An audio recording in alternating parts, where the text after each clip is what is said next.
All right. Good afternoon, everyone. Thank you so much for coming to the panel today.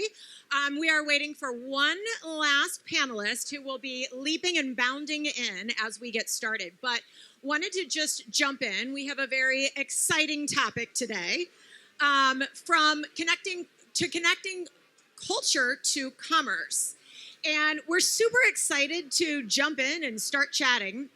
Really quickly, just one more time, I wanted to introduce everyone. So on our far right, we have Tara Loftis, the VP, Global President of Dermatological Skincare at Galderma. Next to Tara is Emily O'Hara. Emily is VP, Global Head of Brand and Media at eBay. Kyle, our lone male on the panel, is VP and Chief Creative Officer at Lowe's Home Improvement. And joining us soon will be Ava Fishner, who is the VP of Global Brand Content at Amex. She will be our late joiner.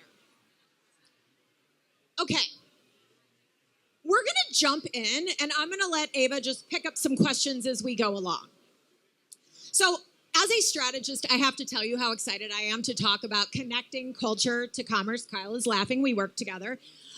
We strategists always say, you've got to start in culture. It only matters if you start in culture. And oftentimes it's been an argument, it feels so disconnected to the product. We're trying to sell things. Just get us to the product, right? And I think all of these smart marketers know that the magic happens when you connect culture to commerce, right? So I want to just kind of jump in. And Emily, I'm going to start with you. Talk a little bit about what cultural intelligence looks like at eBay, and how does it shape your approach to global media? It's a great question. I'm glad the mic's on. At eBay, it's really interesting.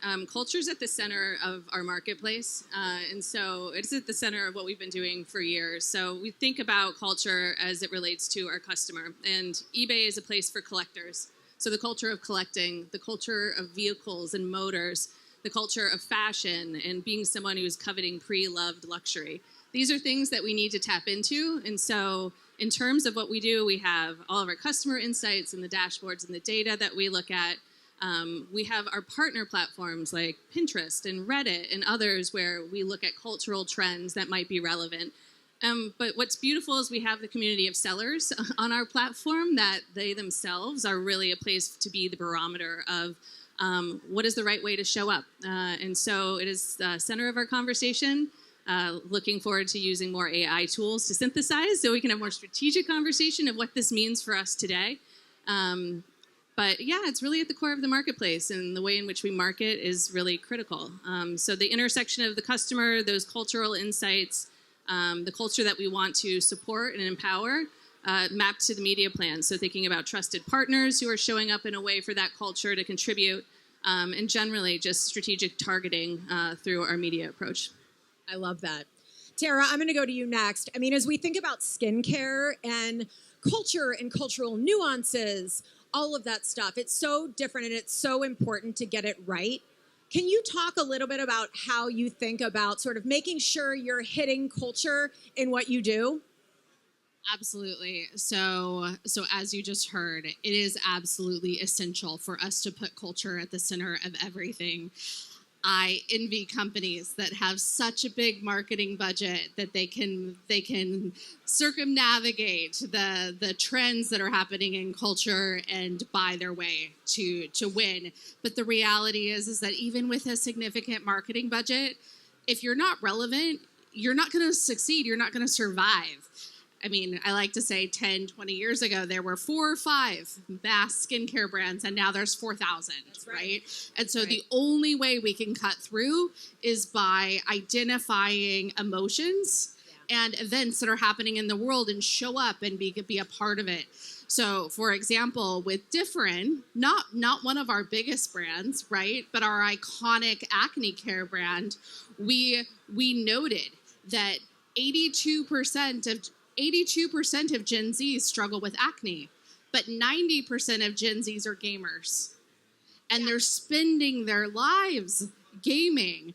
And so by taking that cultural insight, we were able to create a 2-phase plan over 2 years to show up first with Twitch and with iconic Fortnite players, and then by integrating it directly into 5 Roblox games. And so we identified which games were trending together with Dentsu. We showed up in a digitally native way, but at the end of the day, we want to offer a genuinely efficacious solution to our consumers. So it starts with a solution and a product, and also identifying the way that consumers are spending their time within culture. Yeah, that's really important, right? To think about not just sort of cultural differences, but what does that mean for how and where you show up, right? It's like a lot of times the medium really is the message. And I think the partnership that was done with Roblox is such a great example of that. Kyle, I'm going to turn to you. I'm going to give Ava Fishner from Amex. I'm going to spare you the next question so you can just take a sec. You can just, get zen out for a second. Okay, Kyle, talk a little bit about the role that cultural relevance plays with Lowe's in sort of shaping the brand purpose and long-term creative vision. Yeah, so you're familiar with this answer for sure. For the last couple of years, we've really been building our position of being the most helpful brand in home improvement, right? And I think the best kind of help, the most meaningful kind of help, comes from cultural relevancy and understanding, right? If you understand, beyond just the problem somebody's having in that moment, what they want for their home, who they are, what their community is like, what they're into, you're able to take it from, hey, I got you this product to solve this problem, to more of a partnership, right? Like, we're in it, like, we get who you are and what you want out of your home, and that's way more relevant than just showing up with the right solution at the right time.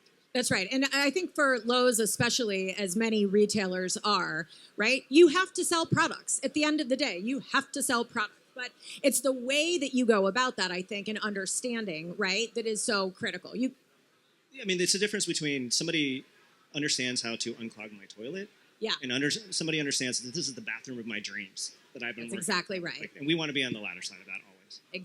Exactly. Bringing humanity into it, right? Okay, Ava, are you ready? I'm ready. Oh, and my mic is on.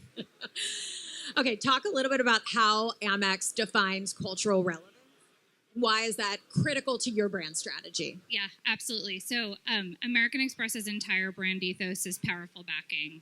So it's really, really critical for us to understand what's meaningful to our customers, where they spend their time, in order for us to really bring membership to life for them through how we back them. So when we think about cultural relevance, it's really thinking about what are the aspects of culture, again, that are really important to them. And then that's not only critical both in how we're bringing membership to life and the types of experiences that we're offering people, things like exceptional access to entertaining, to dining, to travel, but then also in the storytelling that we do as well. Yeah, you actually just touched on the thing that I want to get into next, which is a little bit about storytelling. And I think you've all touched on in a certain way, how important it is to make sure that the insights are coming from the consumers, but also acknowledging the culture that surrounds them, right? Consumers don't live in a vacuum. We're not targeting one, person who is, oftentimes we'll talk about a design target, but it is the context in which they live that is really important. And I think as you talk about where you show up and how you show up, the importance of bringing emotion and humanity into it, with powerful backing, with Lowe's helping, etc. So let's talk a little bit about turning insight into action. And Tara, I'm going to start with you again. So talk a little bit about how in skincare, how do you translate cultural signals into that product storytelling or even innovation?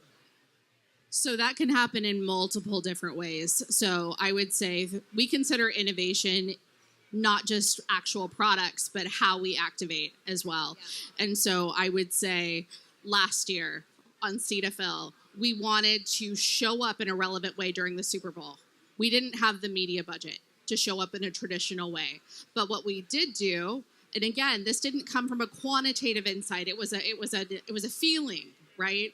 We identified that for the first time ever, fathers were spending time with their daughters because they were watching football hoping to get a glimpse of Taylor Swift, right? So this was something that was happening. So we decided through our own strength of agility and quick innovation to create a viral bet within 10 days for the Super Bowl. And we worked with Dentsu to buy one media buy, not a nationwide media buy, but we were the number 5 trending topic on X before the brand even had an X account set up, which Amazing. is quite fun.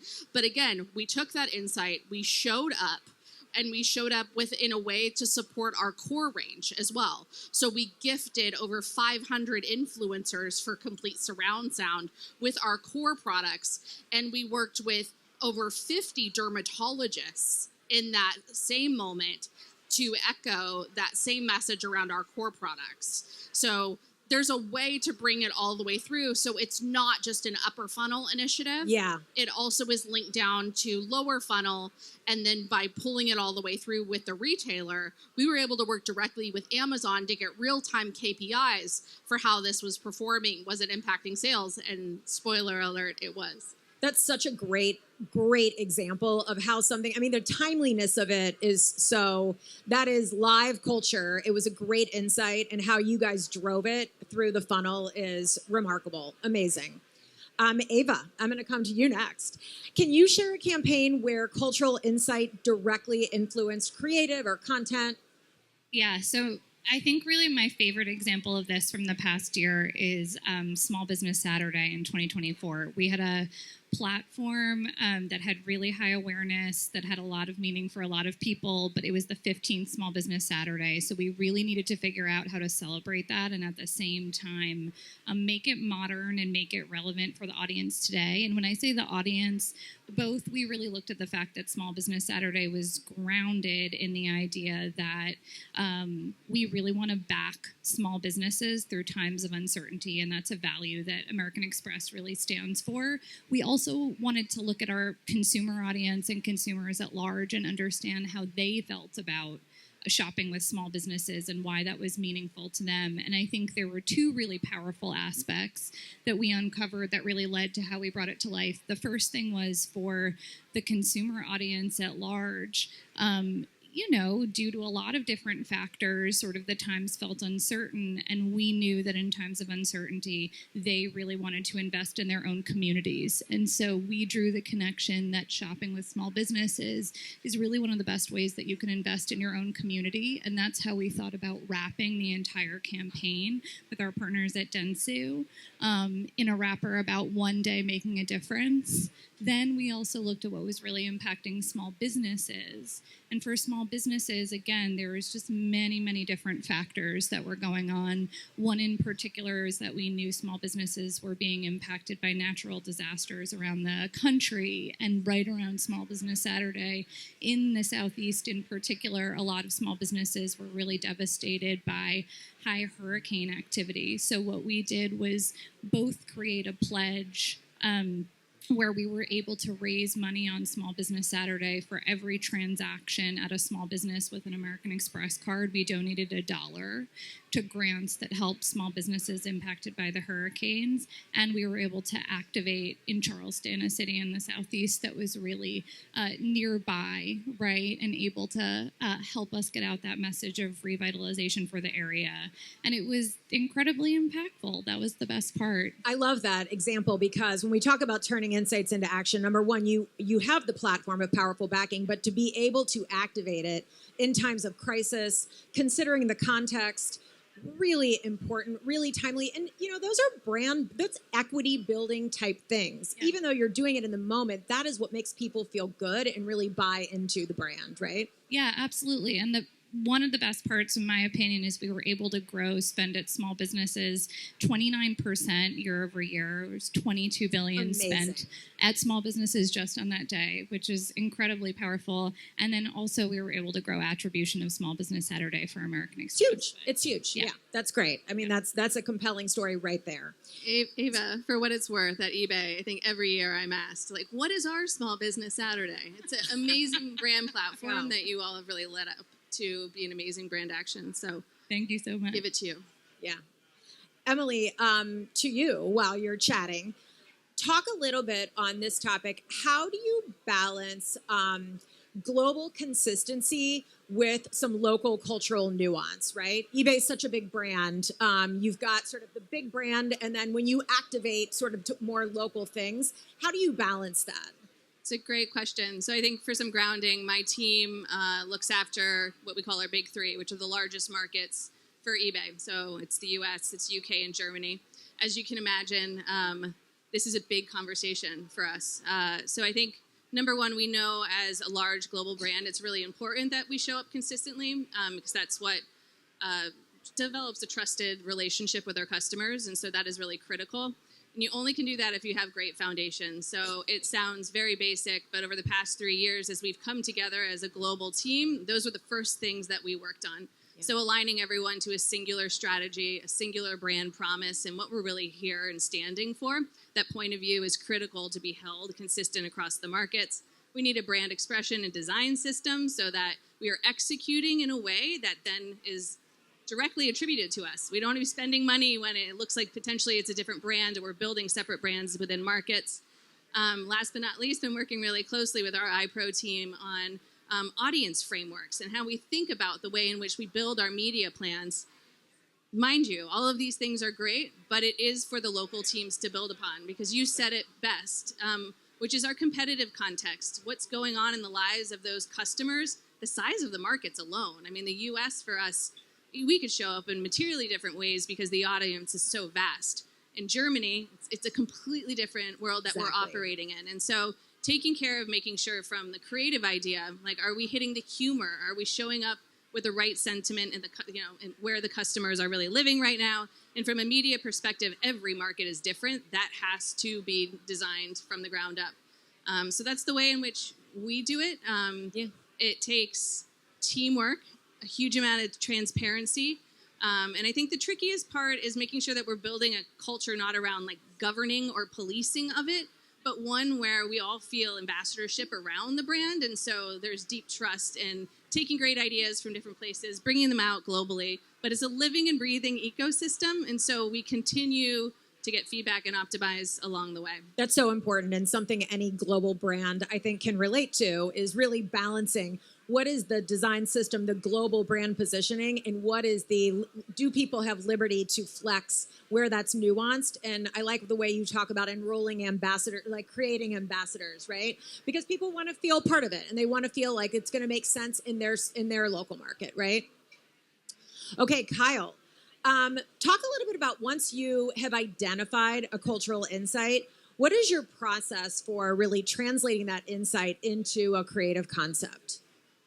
So I'll use some recent work where I feel like we showed up in a cultural moment in a really authentic way, and it was our work with Leo Messi, right? And you can argue that Leo Messi is his own cultural moment always, but specifically around Copa America, we showed up in that moment and with him, and I think in a way that was both hyper relevant to that moment, but also unexpected. So like most people know Messi as one of the greatest goal scorers of all time. He's also, I think, depending on which list you believe, he is also the second or third most assisted player ever, right? So I'll go back to our brand position earlier. We want to be the most helpful brand in home improvement. So we, I think in a very authentic, real way, made that connection during the game. So whenever Messi not scored, but recorded an assist, all of our loyalty members got 10 times the points that they were able to execute against the next day. So it was this great moment of a cultural moment that we know our customers are in, a real nice sync up with our brand positioning, and then executing it in a way that was additive to the game. It wasn't anything extra. It was all within the flow of the game, and you got something more out of it if you happen to be a Lowe's loyalty member. Love that. That's a great example. We've talked a lot about sort of macro culture. We've talked about, the importance of sort of understanding your target. We've also talked a little bit about sort of micro culture being timely, being of the moment, and sort of where you show up. And that's obviously important. You guys have talked a little bit about that in some of the examples, but I'm just going to kind of throw it out to the group. How do you identify the right moments to kind of inflect and the channels to engage authentically, like with your audience as you think about your brand? How do you think about that, and how do you identify those moments? How do you know, like, ooh, we got to do this. Like, this is going to hit our target. This is going to make a splash. Anyone? Tara? I have a non-specific answer to that, and as a lifetime beauty marketer, it's really an art and a science, and it's a gut feeling. You just, every ounce of my being knows when something is going to pay off. Essentially, I'm from California. I'm sorry if that's too woo-woo of an answer. I love woo-woo. But it's true. So for example, last month I received a text message from my dear friend Hung Van Gogh, who said he was going to be coming to the Met Gala to Cannes to partner with Halle Berry for her makeup, and would we want to partner with her for skincare? And when we got on the phone, we discovered Halle was open to partnering because she loved Alastin skincare. And yes, of course. But I also know this macro trend right now that's a resurgence around menopause wellness. Right. And she had just created her own platform called Respin. Yes. She's reinvented herself and her own iconic identity, right? So what we did is we decided to partner with her for a month and make her the face of Alastin skincare for the month.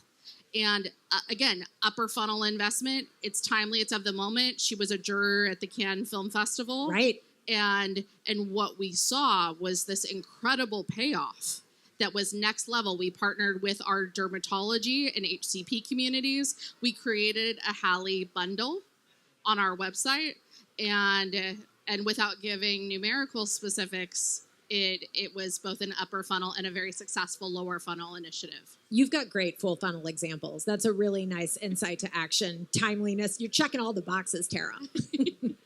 I think.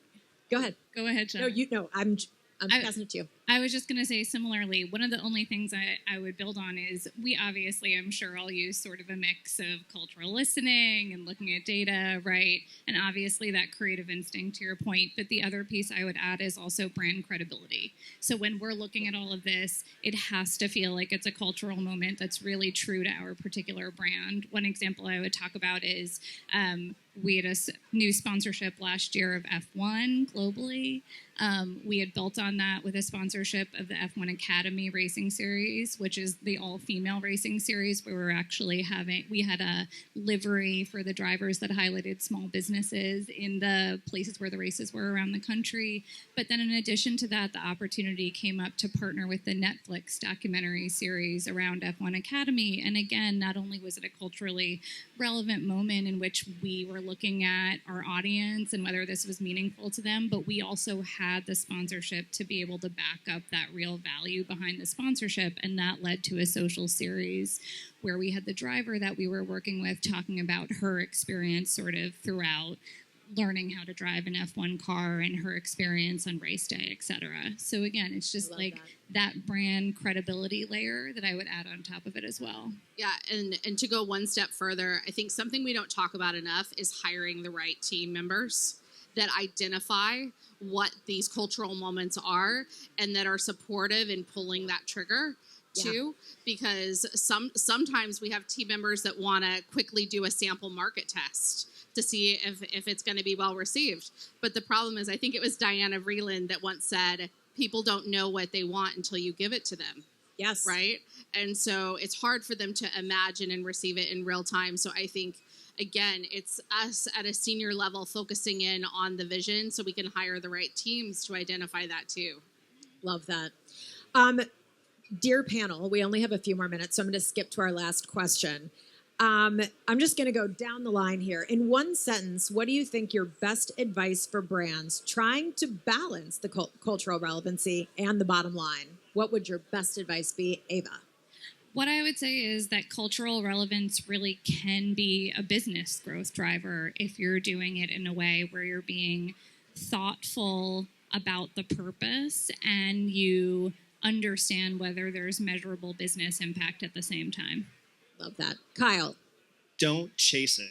Participate in those cultural So moments, smart. right? Don't make up your own. It's never gonna. Woo! Look at that. Looks like You should just stop talking. you got your fan club over there. I'm like, Kyle, you won. No, I mean, if you try to engineer those moments or manufacture those moments, they come off as inherently inauthentic, and then it's just more noise. Whereas if you are additive to that, then everybody wants it, and that goes back to your point of like that. Then that makes the bottom line the bottom line. Authenticity is key. Emily. I think that's right on. And just to build on that, by contributing to it instead of chasing it, you're adding value. And that's meaningful for those who are participating in the culture. And it's also very self-aware that we as brands can't be experts in everything. And for us to, show up in a different way can really hurt our credibility at the end of the day. But I think like two things at eBay, and like primary KPI is customer satisfaction. And like we believe that if we focus on that, like that is going to drive the business at the end of the day. And so for us, and what we are focused on right now is specifically in this agentic moment that we're in with AI, is making sure that we're all aligned on the foundations and we've got hygiene on that. That's the only way we'll be agile. So getting our house in order so that we're able to bend and flex and show up in a much faster clip, I think is what's going to make us be successful. That's smart. Tara. So the marketing hill that I'm willing to die on is that earned media is king. And the lens that I look through and that I teach my team to look through is that if you had zero marketing dollars to boost a campaign, would it still be talked about? Would it still be shared? Would it still be culturally conversational? And if the answer is yes, when you boost it with media dollars, it will be infinitely more powerful. But that was the case with our Cetaphil Super Bowl campaign with Lil Wayne this year. We did not invest media beyond one small city.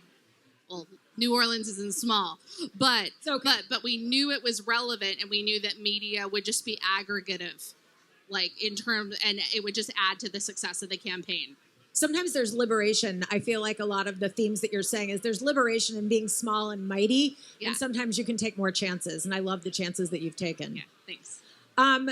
Well, everyone, thank you so much for coming to the panel. I think hopefully you'll take away that, culture is no longer just a buzzword. It's not something that strategists annoy you with, strategists like me annoy you with, but it really can drive brands and cultures. And the ones that do that, I think the other key word I would take away with authenticity, right, Kyle? I think that's really what you were saying. And the brands that do that with authenticity are the ones in today's marketplace that will really thrive. So thank you again to all of our panelists. Thank you for being a wonderful audience. Enjoy.